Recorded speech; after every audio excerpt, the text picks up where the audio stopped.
एक छोटे से गांव की मिट्टी में पली बड़ी गंगा, जिसके कंठ में सरस्वती का वास था और हाथों में कला का हुनर। गरीबी जरूर उसके चारों ओर थी, मगर उसके सपनों की उड़ान को वो कभी रोक नहीं पाई। उसके पिता, एक सीधे सादे किसान, अपनी बेटी की प्रतिभा को निहारते और मन ही मन गर्व करते, जानते हुए भी कि उनकी सामर्थ्य उसे आगे बढ़ाने में सीमित है। उधर शहर का राजकुमार आर्यन, जिसके कदमों में दुनिया की हर दौलत बिछी थी, फिर भी उसके दिल में एक खालीपन पसरा रहता था। उसे महफिलों की चमक और अमीरों की सोहबत में वह सुकून नहीं मिलता था जिसकी उसे तलाश थी।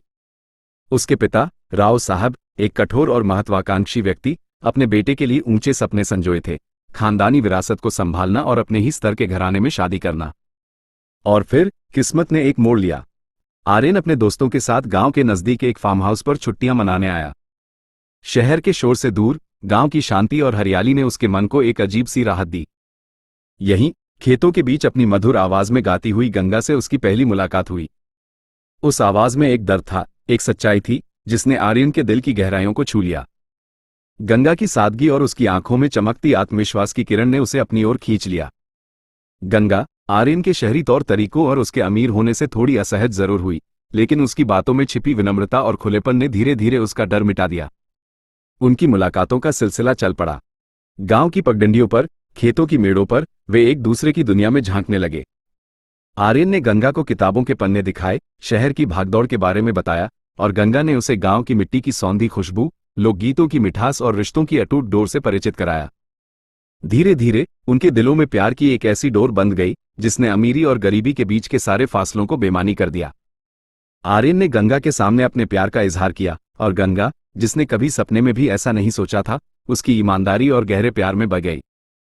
लेकिन इस प्रेम कहानी में एक कांटा तब चुभा जब आर्यन के जिद्दी पिता, राव साहब, को इस रिश्ते की खबर मिली।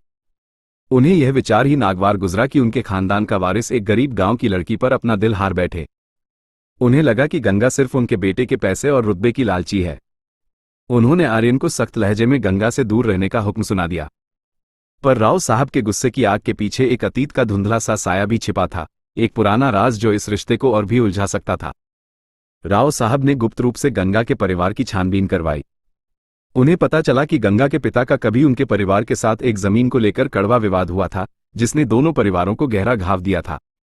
राव साहब के मन में शक की एक काली घटा छा गई। कहीं गंगा उनके बेटे को मोहरा बनाकर उस पुराने झगड़े का बदला तो नहीं लेना चाहती। इसी बीच कहानी में एंट्री होती है विक्रम की, आर्यन का बचपन का दोस्त। विक्रम हमेशा से आर्यन से थोड़ी ईर्ष्या रखता था, उसकी दौलत और लोकप्रियता से जलता था। जब उसने आर्यन और गंगा के प्यार के बारे में सुना तो उसे एक मौका दिखाई दिया। उसने राव साहब के कान भरने शुरू कर दिए, गंगा के बारे में झूठी बातें कहीं और उन्हें यकीन दिलाने की कोशिश की कि गंगा सिर्फ आर्यन का इस्तेमाल कर रही है। विक्रम ने आर्यन को भी गंगा के खिलाफ भड़काने की कोशिश की, उसके चरित्र पर शक करने के लिए उकसाया। एक दिन राव साहब ने गंगा को अपने बंगले पर बुलाया।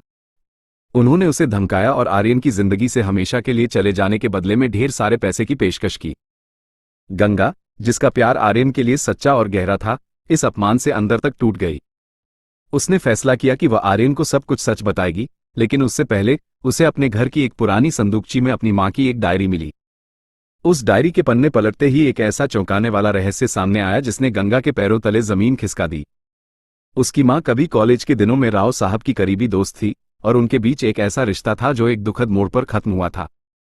क्या गंगा और आर्यन का यह अनजाना प्यार दरअसल एक पुराने अधूरे प्रेम कहानी का ही कोई उलझा हुआ धागा था?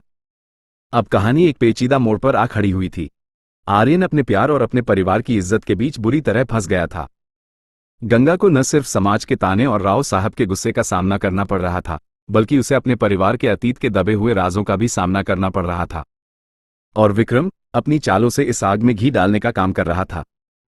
कहानी में जबरदस्त ड्रामा तब आता है जब विक्रम आर्यन को गंगा के खिलाफ कुछ झूठे सबूत दिखाता है, जिससे आर्यन के मन में शक पैदा होने लगता है। गंगा को अपनी बेगुनाही साबित करने के लिए एक मुश्किल लड़ाई लड़नी पड़ती है। इमोशनल पलों में गंगा का अपने गांव और अपने अतीत से जूझना, आर्यन का अपने दोस्त और अपने प्यार के बीच विश्वास की डोर को बचाना, और दोनों का एक दूसरे पर अटूट भरोसा कहानी को और भी गहरा बना देता है। क्या आर्यन विक्रम की चालों को समझ पाएगा? क्या वो गंगा पर अपने शक को दूर कर पाएगा? क्या राव साहब को अपने अतीत के पापों का एहसास होगा? क्या गंगा और आर्यन का प्यार इस मुश्किल घड़ी में भी टिका रह पाएगा? और क्या उनके परिवारों के बीच की कड़वाहट कभी मिट पाएगी? ये कहानी अब और भी रोमांचक और भावनाओं से भरी हो गई है, जिसमें प्यार, धोखे, पारिवारिक रहस्य और एक दोस्त की ईर्ष्या का जहर घुला हुआ है। क्या आप कहानी का दूसरा भाग देखना चाहते हैं, पार्ट 2? मुझे कमेंट में ज़रूर बताना।